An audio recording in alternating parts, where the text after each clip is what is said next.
Hello everyone, subtle sound of the soul में आप सबका स्वागत है। मेरा नाम है मृणालिनी। चलिए देखते हैं कि आज काली माँ आपको क्या मैसेज देना चाहती हैं। इसमें जो मैसेज आपको रेजोनेट करता है वही लीजिए, जो रेजोनेट नहीं करता है उसे जाने दीजिए। जेंडर स्पेसिफिक मैसेजेस नहीं हैं और टाइमलेस रीडिंग्स हैं। आपको जैसे रेजोनेट करता है, अगर आपको रेजोनेट करता है तो आप उसे क्लेम कर सकते हैं। अच्छा,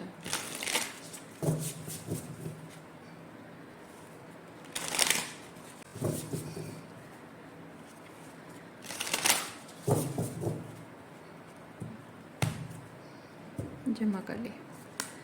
ओके, माता Dhumavati and Yuga Shakti Devi and Artha of Kali. Okay,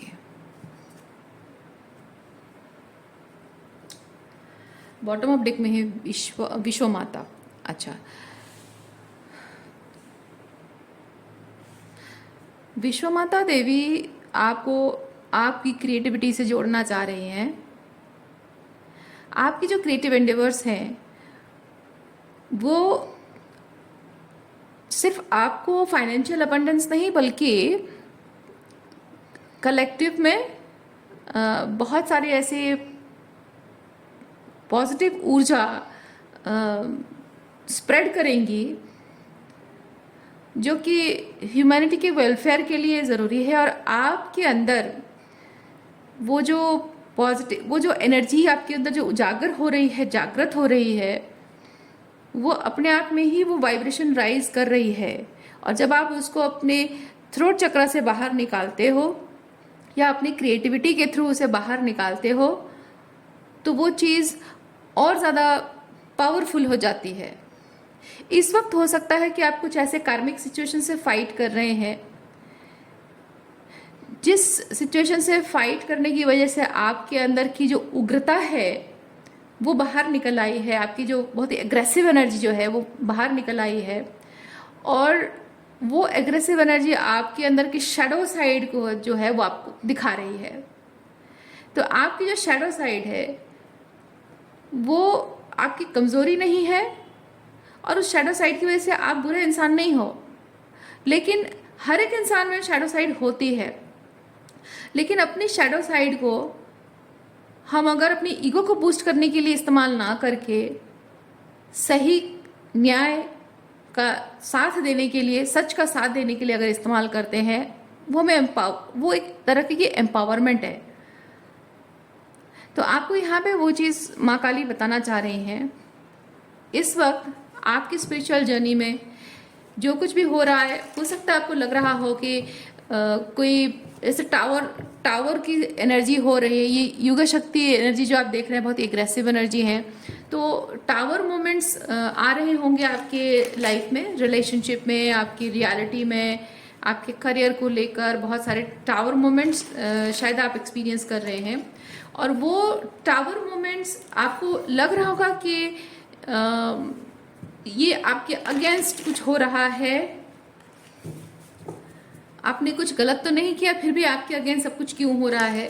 कि आपके अगेंस्ट कुछ नहीं हो रहा है बल्कि आपके फेवर में हो रहा है। क्योंकि जो कुछ भी आपके लाइफ में आपने एक्सपीरियंस किया है उसके बाद आपके साथ जस्टिस होना तो जाहिर सी बात है। और जस्टिस, न्याय तभी होगा आपके साथ जब आप न्याय को काट कर अपनी जिंदगी से फेंकेंगे और उसके लिए अन्याय करने वाले लोगों से अपने आप को डिस्टेंट करेंगे। अन्याय करने वालों को उनकी असली जगह दिखाएंगे। अच्छा, असली जगह दिखाने का मतलब ये नहीं है कि आप उनसे फाइट करो, उनके साथ आर्ग्यू करो, उनके साथ झगड़े करो। अन्याय करने वाले को उसकी जगह दिखाने का मतलब ये भी है कि आप अपनी जो शैडो साइड है ना, उसमें आप टैपिंग करें और बिना कुछ कहे भी आप अपने बात को रख सकते। मतलब मैं कहना ये चाह रही हूँ, जैसे कि आप किसी पर्सन ने कुछ गलत किया, उसे उसकी जगह, सही जगह दिखाने का मतलब ये भी हो सकता है कि आप उसे दो थप्पड़ मार रहे हो, उसे झगड़ा कर रहे हो, गाली गलौज कर रहे हो, लेकिन उससे उसकी सही जगह उसे समझ में नहीं आएगी। रदर ये होगा कि उसके ईगो को ठेस पहुंचेगी और वो पलट कर आपको जवाब देगा। आप उसे दो थप्पड़ मारोगे, वो आपको दो घूंसे मारेगा। फ़ायदा कुछ नहीं होगा, उसे जो दिखाना चाह रहे हैं आप वो उसे दिखेगा नहीं। तो रदर आपका जो वो गुस्सा है, जो शेडो आपकी है, डार्क एनर्जी है, उसे आप टेम करो कि वो दूसरे किसी पर्सन में आउटबर्स्ट ना हो। रेदर ये डिटरमाइन अपनी उस शेडो को कैसे आपको इस्तेमाल करना है कि आप डटे रहो, डिटरमाइन रहो, स्ट्रॉन्ग खड़े रहो अपनी उस सच के साथ। और जहां आप अपना गुस्सा, जिसमें कि इमोशंस नहीं होते हैं, हालांकि उसमें इमोशंस होते हैं, गुस्सा भी एक तरीके का इमोशन है, लेकिन उसमें जो सॉफ्टनेस आपकी आप शो नहीं करते हो, क्वीन ऑफ सॉर्ड्स की एनर्जी बन जाते हो, है ना। तो माँ काली वो चीज़ बोलती है कि आप जब अपना गुस्सा शो करते हो, अपनी क्वीन ऑफ सॉर्ड्स की एनर्जी में आते हो, वहाँ सामने वाले को आप सही आइडिया नहीं दे पाते हो कि आपको गुस्सा करने का कारण क्या है।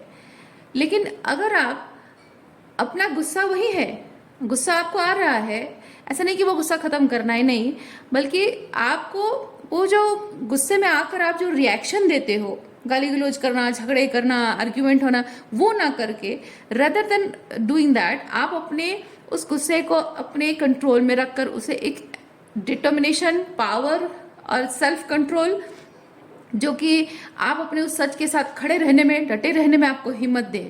जिस कड़वाहट के साथ आपने वो बात बोली थी, उससे बेहतर है कि उस कड़वाहट के साथ आप डिटरमाइन होकर उसे, इस इंसान को दिखा दो कि मैं अपनी बात से टलने वाला नहीं हूँ, अपनी बात से अपने अपने डिटर्मिनेशन से मैं हिलने वाला नहीं हूँ। जो मैंने जिस चीज़ के लिए मैंने स्टैंड लिया है, बस लिया है। तो इससे ये चीज़ होता है ना कि आप जब अपने इरादों से टस से मस नहीं होते हो, रदर देन झगड़ा करने के, आप अपने इरादों से अगर टस से मस नहीं होते हो, तो उसमें देर सवेर उस इंसान को ये रियलाइज हो जाता है कि आप कुछ कहना चाह रहे हो। पहले क्या होता है कि पहले लोगों को ये लगता है कि आप बेकार में बहस कर रहे हो, बेकार में झगड़े कर रहे हो, और आपका गुस्सा करना जायज़ नहीं है, इस तरह के लोगों को लगता है। लोग अपने आप को विक्टिमाइज करते हैं और आपको ये गिल्ट ट्रिपिंग भी करते हैं। लेकिन जब आप अपने, चाहे कोई कुछ भी कहे, कुछ भी बोले, कुछ भी करे, आप अपनी बात, अपने सच के साथ डटे रहते हो, टस से मस नहीं होते हो, तो इंसान सोचने पर मजबूर हो जाता है कि ऐसी भी क्या बात है कि आप अपने इरादों से हिल भी नहीं रहे हो, ऐसी क्या बात है ना। तो आप जिस बिलीव के साथ खड़े हो, वो बिलीव आखिर है क्या, ये कोई सोचने पर मजबूर हो जाएगा। तब जाकर ऐसा होता है कि सामने वाला जब सोचने पर मजबूर होता है, वो इस चीज़ पर नज़र डालता है और एनालाइज करता है सिचुएशन को, कॉन्टेम्पलेट करता है उस सिचुएशन को, और तब जाकर उसको उसकी असली जगह पता होती है कि वो किस लेवल पे है, आपके साथ डील करने में वो किस लेवल पे है, मतलब सही है, गलत है, या लोअर कॉन्शियसनेस है, या क्या है, उसे सब समझ में तब आता है। तो कहने का मतलब है कि उसको एक्चुअली में उसकी गलती का एहसास होता है। तो आपको माँ काली इस वक्त उस स्ट्रैटेजी को अपनाने के बारे में कह रही है। और ये जो कुछ भी अभी आपको करने के लिए बोला जा रहा है, हो सकता है उसमें आपको लगे कि मैं इस सिचुएशन में हार गया हूँ, क्योंकि बहस जो हो रही है उस बहस में वो, क्योंकि आपको यहाँ पे बोला जा रहा है कि आप उसे बहस में मत उलझिए।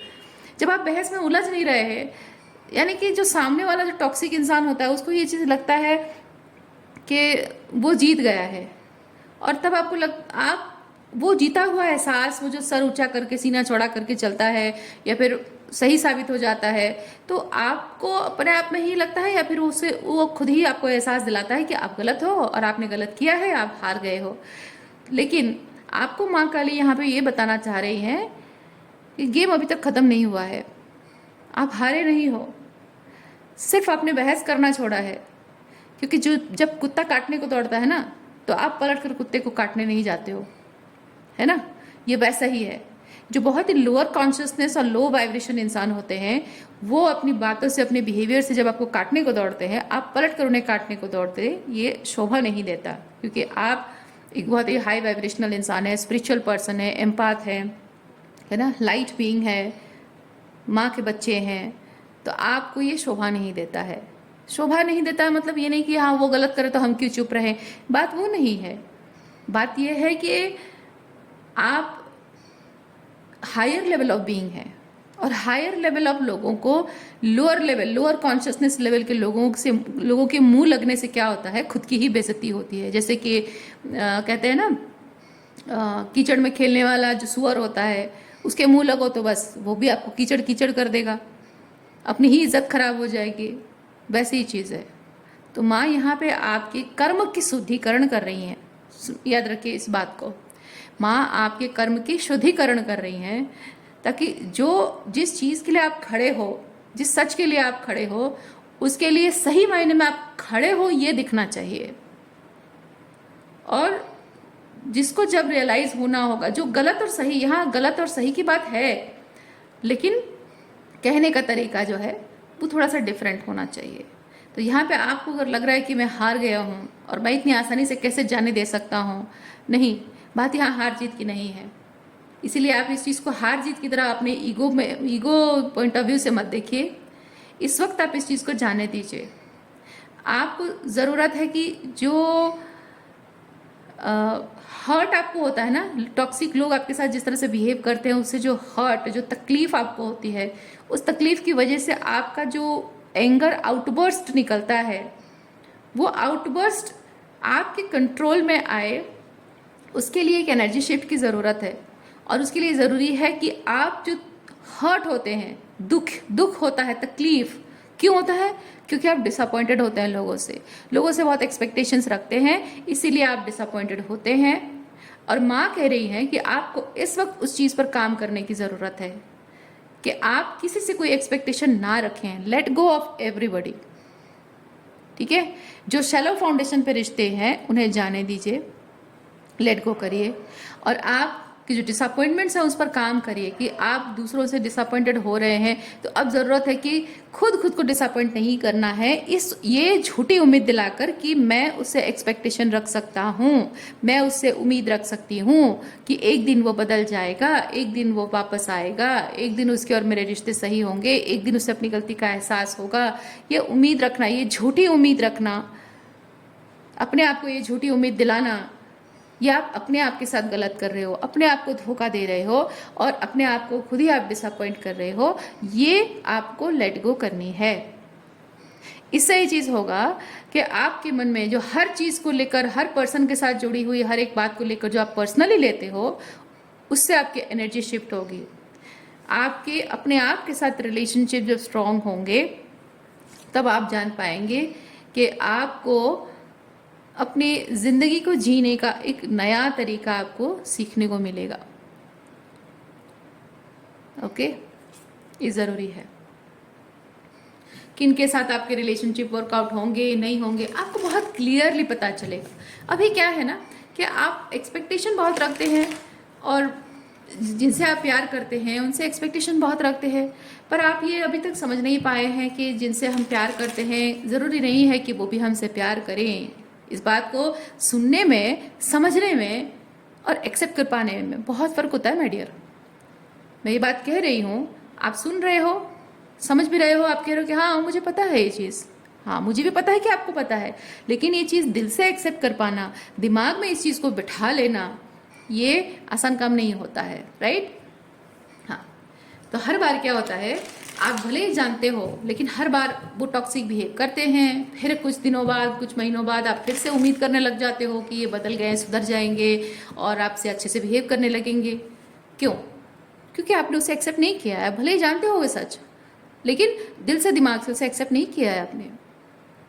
और जब आप इस चीज़ को एक्सेप्ट कर लोगे, तभी जाकर आप रिलेशनशिप, लोगों से जो रिश्ते जोड़ते हो, किसी भी तरह का कोई भी कनेक्शन जो लोगों के साथ जोड़ते हो ना, तो उसमें डिसअपॉइंटमेंट होने के चांसेस बहुत परसेंटेज कम हो जाते हैं। क्योंकि आपको समझ में आता है जो बात आप पहले एक्सेप्ट नहीं कर पाते थे और दिल दिमाग से एक्सेप्ट नहीं कर पाते थे, अब उस चीज़ को आप इजीली एक्सेप्ट कर पाओगे। क्योंकि पैटर्न्स को जितना ज़्यादा आप सेल्फ लव में ऑपरेट करोगे, अपने आप में कंटेंट रहोगे, उतना ज़्यादा आप लोगों को जज ना करके, उनके बारे में ओपिनियन क्रिएट ना करके, उनके बारे में अजम्पशंस ना करके, आप सही डिसर्नमेंट कर पाओगे। सही तरीके से समझ पाओगे, लोगों के बिहेवियर को आप अच्छे तरह से रीड कर पाओगे, तब क्या होगा कि आपको किसी इंसान को अपने लाइफ में वेलकम करने में डर नहीं लगेगा और किसी को लेट गो करने में भी आपको घबराहट नहीं होगी।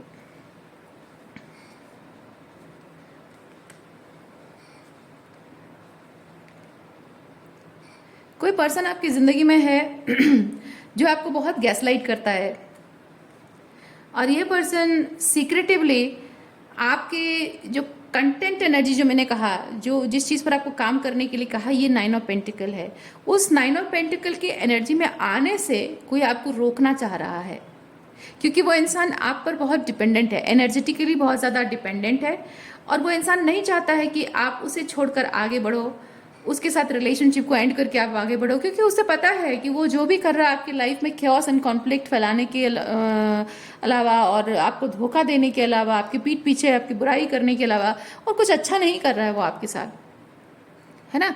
ये इस इंसान को समझ में आ रहा है, और इसलिए उसे पता है कि जब आप अपने 9 ऑफ पेंटिकल की एनर्जी में आ जाएंगे, जो यहाँ पे एक्सप्लेन किया गया कि किस एनर्जी में आना है, राइट, तो इस 9 ऑफ पेंटिकल की एनर्जी में जब आप आ जाएंगे तो आपको उसकी चाहत नहीं रहेगी, ज़रूरत तो वैसे भी नहीं है, चाहत है क्योंकि आप थोड़े से कोडिपेंडेंट है, उसके साथ थोड़ा इमोशनल लेवल पे जुड़े हुए हैं। तो जब इमोशंस ही एक्सक्यूज मी ख़त्म हो जाएंगे तो आप वो हो ना हो आपको फ़र्क नहीं पड़ेगा, और ये बात इस इंसान को हजम नहीं हो रही है। इसलिए कोई चाहता है, ये पर्सन जो है ये चाहता है कंसिस्टेंटली कि आप उसके साथ जुड़े रहें, आपको हमेशा गैसलाइट करने की कोशिश करता है, आपको हो सकता है कि पुरानी बातें याद दिला रहा हो, आप पास्ट एनर्जी में जो रहे हैं, ये 9 ऑफ पेंटिकल की एनर्जी अगर आप आ चुके हो ऑलरेडी, तो आपकी पास्ट में जो एनर्जी थी उस एनर्जी के बारे में, उस सिचुएशन के बारे में याद कोई दिला रहा है कि कैसे आपके लाइफ में ये होता था, वो होता था, आप ऐसे रहते थे, आप दुखी होते थे, आप रोते भी लगते थे, तड़पते थे।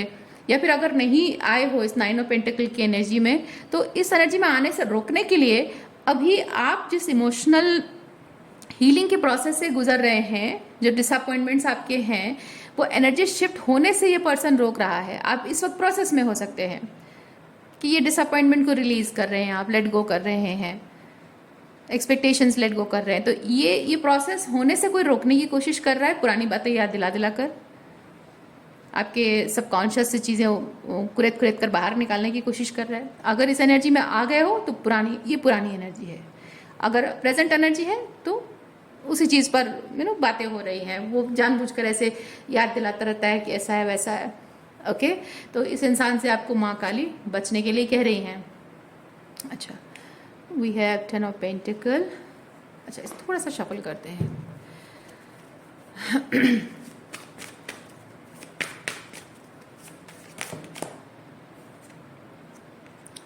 ये आपके कोई फैमिली मेंबर हो सकते हैं। बेसिकली यहाँ पे एक मैस्कुलिन फिगर है, ज़रूरी नहीं है मैस्कुलिन फिगर है तो कोई पुरुष ही हो, एक महिला भी हो सकती है, पुरुष भी हो सकते हैं, आपके हस्बैंड हो सकते हैं, आपके फादर मदर, जो भी कोई भी ऐसे व्यक्ति जो कि बहुत ही स्ट्रॉन्ग पावर होल्ड करते हैं आपकी ज़िंदगी में, और आपकी ज़िंदगी हो सकता है इनके कंट्रोल में हो। थोड़े से डोमिनेटिंग एंड कंट्रोलिंग पर्सन मैं फील कर रही हूँ, क्योंकि इनको क्या लगता है ना, आपके इस व्यक्ति को ऐसा लगता है कि आप उसके बिना सरवाइव नहीं कर पाओगे, उसके बिना आपकी ज़िंदगी कुछ नहीं है, वो है तो आप सब कुछ हो। हालांकि बात एकदम उल्टी है।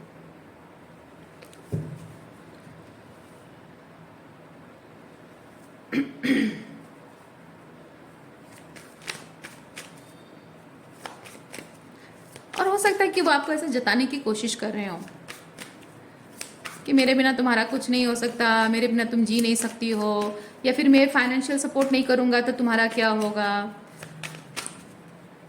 या फिर मैं तुम्हारे लिए इतना कुछ करती हूँ और मुझे छोड़कर चले जाओगे तो फिर तुम्हारा क्या होगा, मेरे बिना तुम जी नहीं सकते, सरवाइव नहीं कर सकते, एट्सेट्रा एट्सेट्रा। अब ज़रूरी नहीं है कि वो कोई रोमांटिक पार्टनर ही हो, कोई फैमिली मेम्बर भी हो सकते हैं। We have lovers card. Okay, lovers.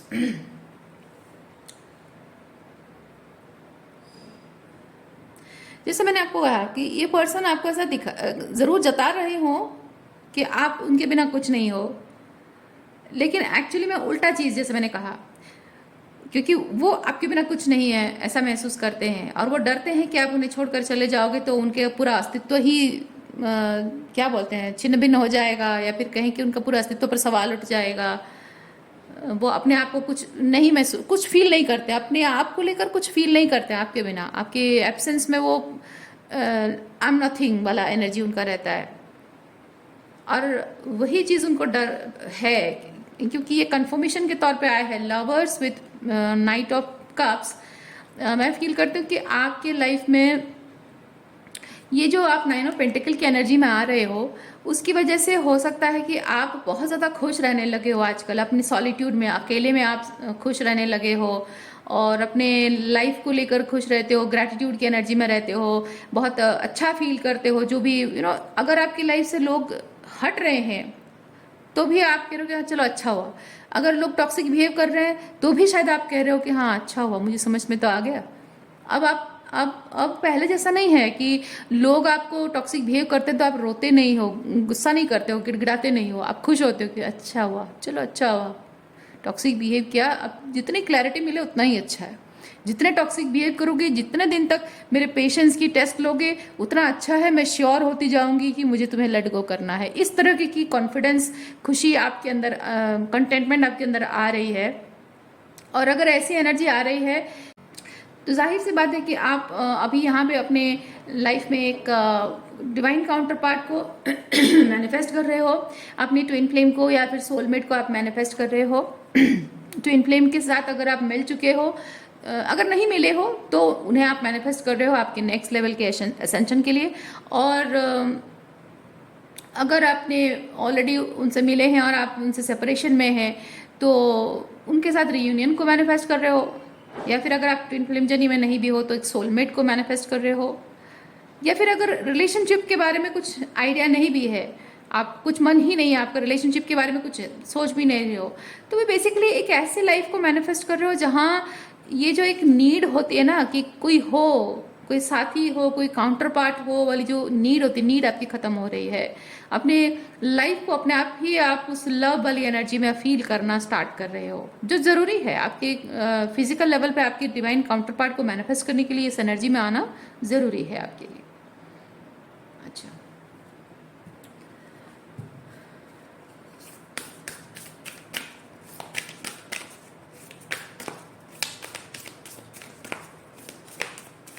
Advice क्या है जो भी व्यूअर्स इस रीडिंग को व्यूअर्स को रेजोनेट करती है, जिन भी व्यूअर्स को रेजोनेट करती है रीडिंग, उनके लिए एडवाइस। Thank you.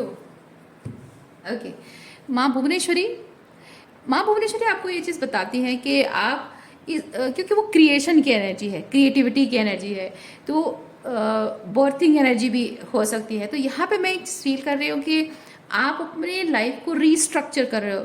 ठीक है, भुवनेश्वरी देवी जो ब्रह्मा जैसे क्रिएट करते हैं ना, भुवनेश्वरी देवी उनको एम्पावर करती हैं, ब्रह्मा को। तो यहाँ पे वही चीज़ है कि आप अपने लाइफ को रीस्ट्रक्चर कैसे कर रहे हो, यूनिवर्स के साथ कैसे अलाइनमेंट में ला रहे हो, यूनिवर्स आपके हाईएस्ट गुड के लिए क्या आपको देना चाह रहा है। ओके, और उस चीज़ के लिए आप खुद अलाइनमेंट में आ रहे हो, खुद कॉन्शियसली उस चीज़ पर आप अपनी कोशिशें कर रहे हो। तो माँ भुवनेश्वरी आपके उस अबंडेंस को, आपकी वो प्रॉस्परस लाइफ जो है उसको आपके साथ अलाइन कर रही हैं, आपको ब्लेसिंग्स दे रही हैं उस चीज़ के लिए। ओके, सो आज के लिए इतना ही है। उम्मीद करती हूँ इस रीडिंग से आपको कुछ क्लैरिटी मिली हो। मैं आपको नेक्स्ट रीडिंग में मिलती हूँ। अपना ख्याल रखिए, बाय।